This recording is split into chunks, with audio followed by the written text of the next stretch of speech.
kung wala ako dito, baka ganyan ang buhay ko. Ganyan pa rin ang buhay ko, paikot-ikot lang. Kita nyo naman, di ba? So, nakakahiya, pero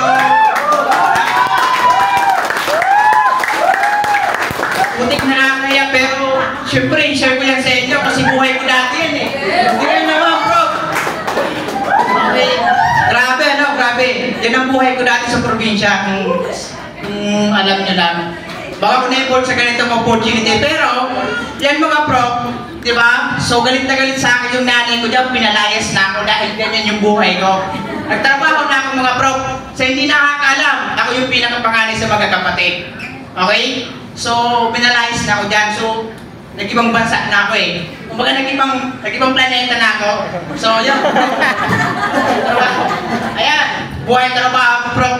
Dahil talaga, pangarap ko talaga, yung buntik pa, yung HRM, tawag ba yun? Ganun ba yun? So, yung yung bro, yun talaga yung pinakapangarap ko kasi mahilig talaga ako magluto.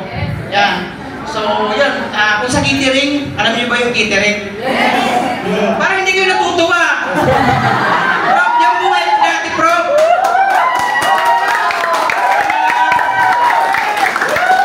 Oo, yan ang buhay ko dati. Trabaho. Siyempre, hanap buhay eh. Ako yung pinakapanganay. So, siyempre, kailangan ko talaga magkayod kasi kung hindi kakayod, so walang kakainin. Tama ba?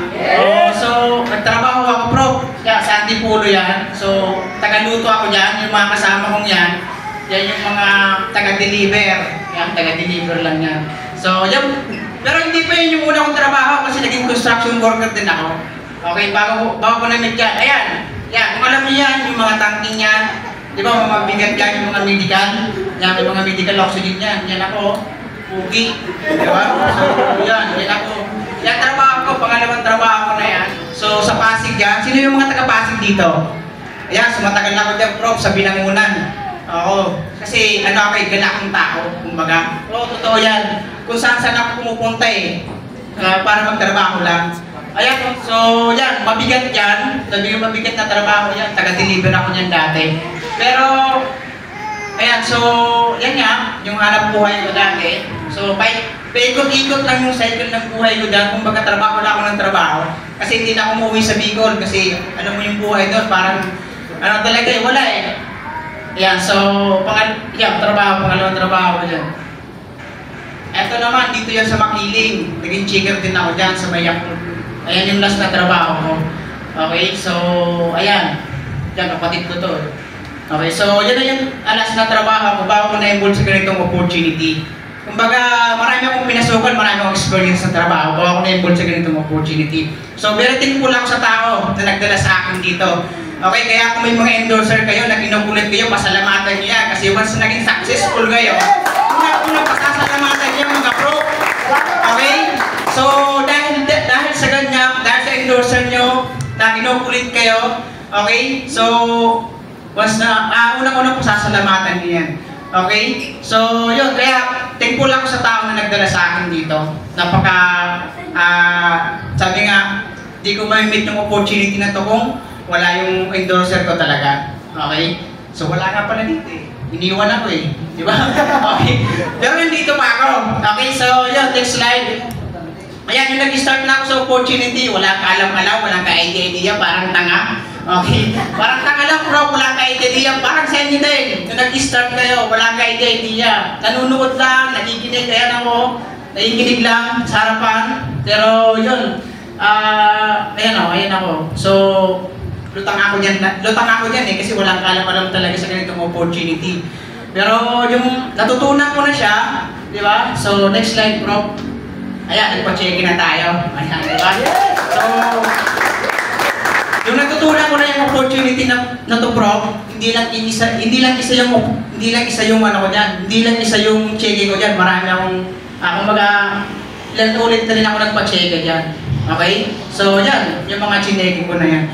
So, dating factory worker, kumikita ng 30,000 in just 3 weeks lang. Dati kinikita ko lang, 1 month, di ba? So, 1 month, wala pa nga 1 month yan eh. Kasi kinsinas katapusan ko nun is, nasa 4.5 lang yung kinsinas ko eh.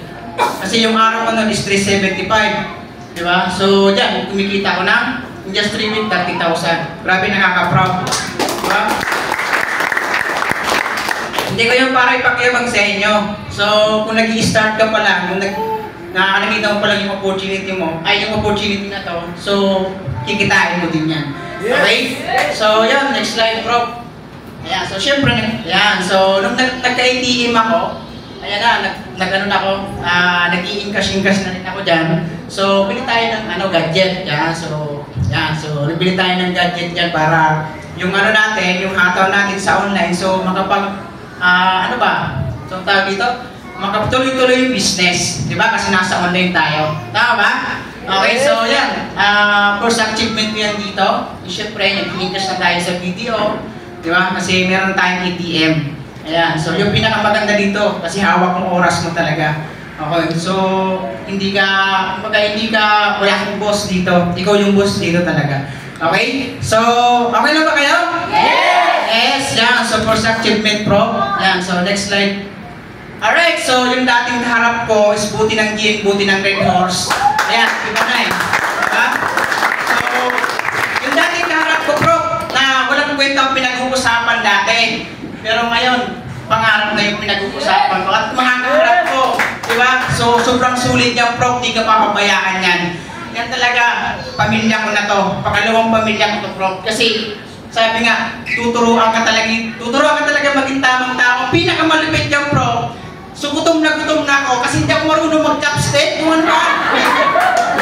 Gutom na ako, bro. First time ko kumakain yan. Grabe. First time kumakain yan, gigil na ako dun sa, ano ba yun? Gigil na ako sa pagkain. Hindi ko malambot kasi ano ba? Dumudulas, bro.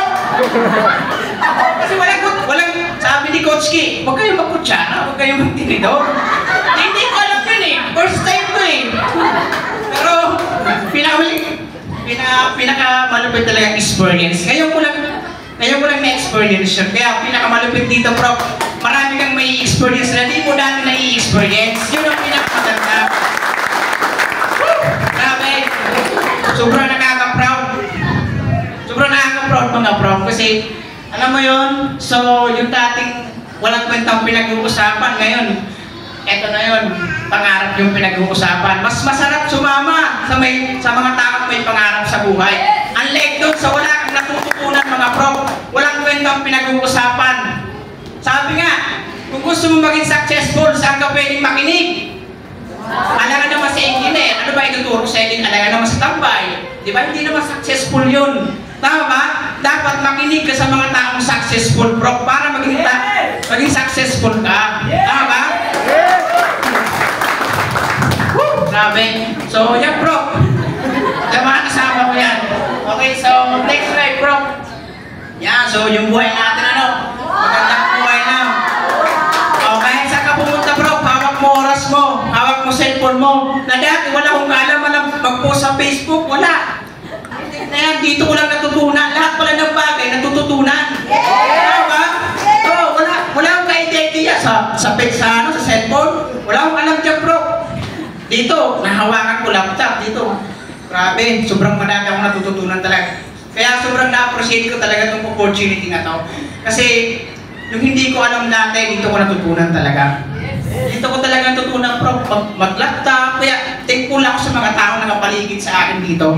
So, sobrang thankful ako. Kasi, tuturin ka talagang pamilya nila, hindi lang business partner. Tuturuan ka talaga. Tama ba?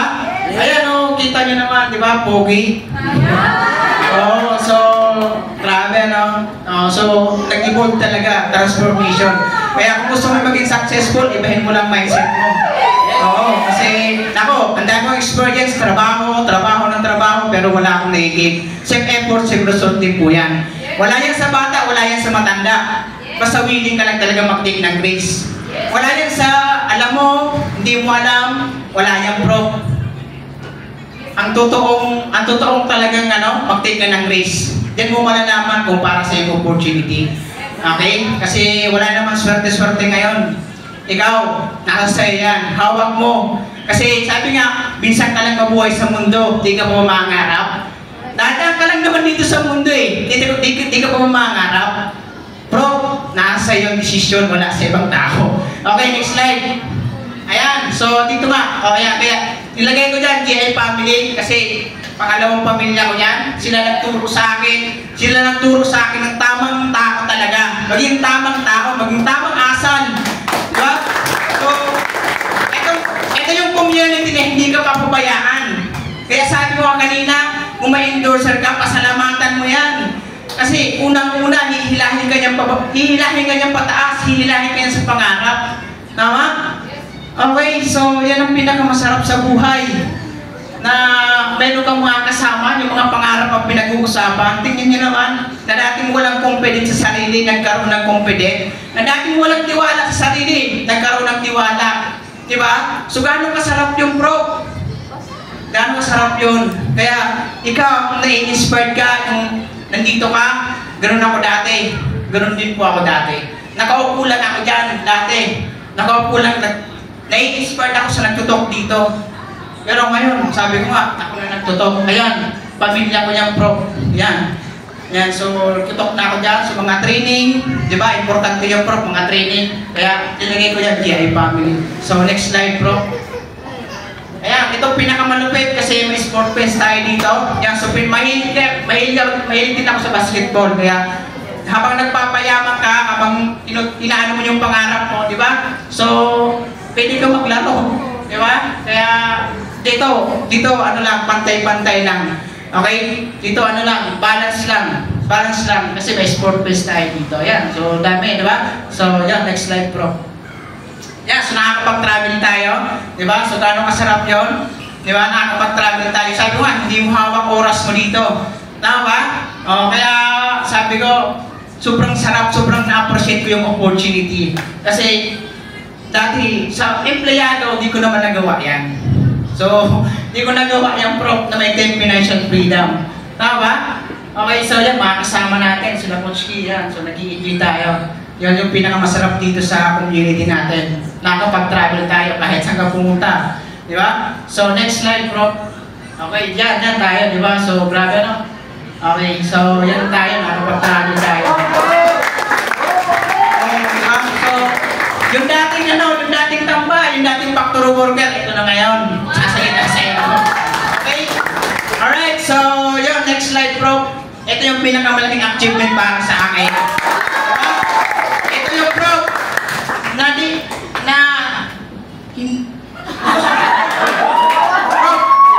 Hindi man ako na-awardan sa school, pero sa buwari na putik, malaking yan, bro! Okay. Sino mag-aakala, bro, na makakarating yan isang tulad ko? Di ba? Sino nga mag-aakala na makakakit ako sa buwari na? Di ba? Di ko nga pinangarap yun, pero nandiyan ako eh. Tama ba? Yes! Muwari na yun po, first time ko, bro. First time ko yun, tapos aakyat ka doon sa muwari na. Di ba? Gano'n ka sarap sa feeling yun. Yung dating walang mga tiwala sa'yo, yung dating walang believe sa'yo, bro, mag-message na lang sa'yo, congratulations. Yung magulang mo, na dinataon ka. Yung pamilya mo, na walang believe sa'yo. Di ba? Kukongrats ka na lang. Grabe lang, bro. Grabe din sinacrifice ko. Kaya kung may kung may humihina sa inyo, huwag kayong papahina. Kasi kung may pangarap kayo, unang-una, ikaw yung magdi-decide. Unang-una, ikaw yung magtitiwala sa'yo. Bakit magpapahila sa mga taong wala namang believe sa'yo? Di ba? So, ikaw mismo ang kukuha niyan. Kaya magtiwala ka sa sarili mo. Di ba? Huwag mong pagdudahan yung sarili mo kasi wala naman ibang niyan, bro. Ikaw naman at ikaw niyan. Kasi minsan sa atin, nakikinig tayo sa ibang tao. Kaya minsan, hindi natin nakukuha pangarap natin. Tama ba? Yes, tama. Okay, so yan, bro. Kaya sobrang thankful ako kay Coach Key dahil hindi ako pinabayaan. Balang pa natin si Coach. Sobrang sarap sa pakiramdam, bro. Sobrang sarap sa pakiramdam na may mga taong humihina sa iyo pataas. Di ba na minsan na ka na, nanadaw ka na, totoo ba to? Di ba? minsan pinapangunahan mo yung takot at ano mo, duda mo, nagdududa ka na sa sarili mo, pero totoo bro, totoo yan bro. Okay, so dito sa opportunity, makukuha mo pangarap mo basta tumuloy-tuloy ka lang.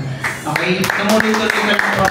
Ay, dahil sa libo-libong tao, di ba, nare-recognize tayo ng company. Tama ba? So, sobrang achievement niya para sa akin. Sobrang laki ng achievement niya para sa akin. So, hindi lang ito pera-pera, bro. Di ba? So, hindi mapapantayan. Hindi mapapantayan natutunan ko dito kung pera-pera lang tayo. Hindi pera-pera to, bro. Malaking, yung mga tutunan mo dito, bro, malaking achievement yun kasi madadala mo yan hanggang sa pagtanda mo. Di ba? So, hindi pera-pera, bro, kasi ang pera, madali lang kitain yan. Pero yung natutunan mo dito, hindi pa mapantayan ng pera yan. Yes. Di ba? So, kaya ako, bro, sobrang thankful ko sa community, sa opportunity na mayroon ako. Kasi maraming nabago sa akin. Yung palang, malaking achievement na sa akin. Kasi ang pera, given na yan, bro. Given ang pera. Basta tinuloy-tuloy mo lang talaga. Andito yung opportunity, bro. Di ba? Andito yung opportunity sa Pilipinas. Kaso nga lang, di ba? Yung mga tao bulag. Tama ba? Pumupunta ng ibang bansa para magtrabaho. Pero nandito talaga ang pera sa opportunity. Dito talaga ang pera sa Pilipinas. Kita mo naman, di ba? Maraming pumupunta sa Pilipinas, nagninegosyo, di ba? Tama ba? Minsan yung ibang lahi pa, dito tayo ninegosyo dito. Eh tayo, di ba? Pupunta ng ibang bansa para magtrabaho. So, nasa mindset talaga eh. Di ba? Basta ibigin mo lang mindset mo, bro. Sigurado ako, ikaw na rin ang next. Okay? Yes. Next slide, bro. Ayan, so, don't base your decision on other people. Decide for yourself. Bro, mag-decide kayo para sa sarili nyo, wag sa ibang tao. Okay? So, wag yung, yung decision nyo. Kung nakita mo yung opportunity, nandito ka, ikaw mag-decision, hindi yung ibang tao. Tama ba?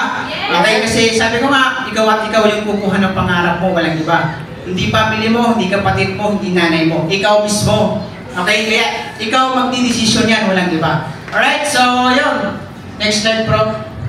Yeah, so thank you so much. Thank you EOS Platform and GI Community. Grabe, sobrang nagpapasalamat ako.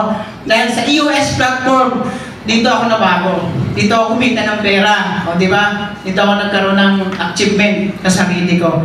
Okay, so grabe, sobrang thank you ako sa mga ko and kay Coach Ki, lahat na nandito.